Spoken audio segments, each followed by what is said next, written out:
మీరు చేయగలుగుతారు. ఒక భార్యగా, ఇంట్లో ఒక భార్య, ఇక్కడికి వస్తే ఒక ఎంప్లాయీగా, ఒక చెల్లిగా, ఆ తర్వాత ఒక బిడ్డగా, ఒక తల్లిగా, ఎట్లా ఎన్నో చెప్తాను చెప్పండి. ప్రతి ఒక్క పాత్ర ఎక్సలెంట్. ఇక్కడ మనం ఒక టీచర్గా మనం చూస్తా ఉన్నాం, ఒక తల్లిగా, ఒక ఫ్రెండ్గా, ఒక భార్యగా, ఒక చెల్లిగా, ఒక కాబట్టి మనం తప్పకుండా వాళ్ళని కోఆపరేట్ చేయాలా.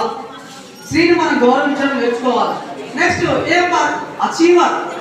తాను ఏదైనా సాధిస్తుంది. తాను తలుచుకుంటే సాధించదంటే ఛాన్స్ ఇవ్వండి. మీరు ఈరోజు సివిల్ రిజల్ట్ వచ్చింది. మనం చూస్తే 958 మెంబర్స్ సెలెక్ట్ అయితే అందులో 299 మెంబర్స్ 299 అక్షరాలు 299 మంది స్త్రీలు సెలెక్ట్ అయ్యారు సివిల్స్.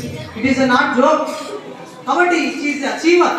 తర్వాత ఎన్ ఫర్ నర్చర్. తాను కేరింగ్ కానీ, తన యొక్క అఫెక్షన్ కానీ, తన ప్రేమ అభిప్రాయాలు కానీ ఎవరికి సాటి రావు. కాబట్టి ఎందెందుకు చూసినా అందెందు రంగంలో ఉంది. నువ్వు పొలిటీషియన్ రంగం తీసుకుంటావా? ఇందిరాగాంధీ తెలుసా మీ అందరికీ? సో ఐరన్ లేడీగా, ఉక్కు మహిళగా ప్రసిద్ధి పంచింది. 1966 నుంచి 1977 11 సంవత్సరాలు తిరుగులేని విధంగా పాలించింది దేశాన్ని. ఆమె జాతీయకరణంగా కానీ ఎన్నో విధాలుగా ఆమె చేసినటువంటి సేవ, అందుకే ఆమెని ఐరన్ లేడీగా పొందింది. ఆ తర్వాత మీ పోలీస్ డిపార్ట్మెంట్ తీసుకొస్తారా? కిరణ్ బేడి మీకు తెలుసా? కిరణ్ బేడి. సో పోలీస్ రంగంలో ఇన్ని సంస్కరణలు తీసుకొచ్చింది కిరణ్ బేడి. అదేవిధంగా మీకు స్పేస్ రంగంలో తెలుసా? కల్పన చావ్లా తెలుసా? 2003 సంవత్సరంలో అదే ఒకటేసారి వరల్డ్ కప్ జరుగుతూ ఉంది. అదేవిధంగా స్పేస్ లో పైకి వెళ్ళింది ఆమె. Columbia shuttle, space Columbia shuttle అని 2003 సంవత్సరంలో ఆమె చనిపోయినట్టు మనం చూసాం. తర్వాత సునీతా విలియమ్స్ మీకు తెలుసా? సునీతా విలియమ్స్ 288 సంవత్సరాలు స్పేస్ లో గడిపింది.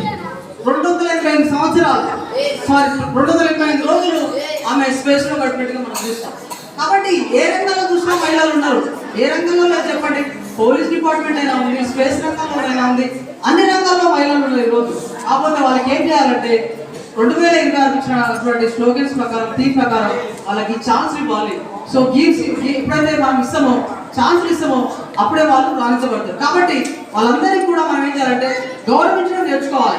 వాళ్ళకి గౌరవించడం మనం నేర్చుకున్నట్లయితే తప్పకుండా స్త్రీ అనేది తప్పకుండా స్త్రీ అన్ని విషయాల్లో రాణించబడుతుందని చెప్తూ సమయం లేని వల్ల ముగిస్తా ఉన్నాను. ఎంత చెప్పినా తక్కువే వాళ్ళ గురించి.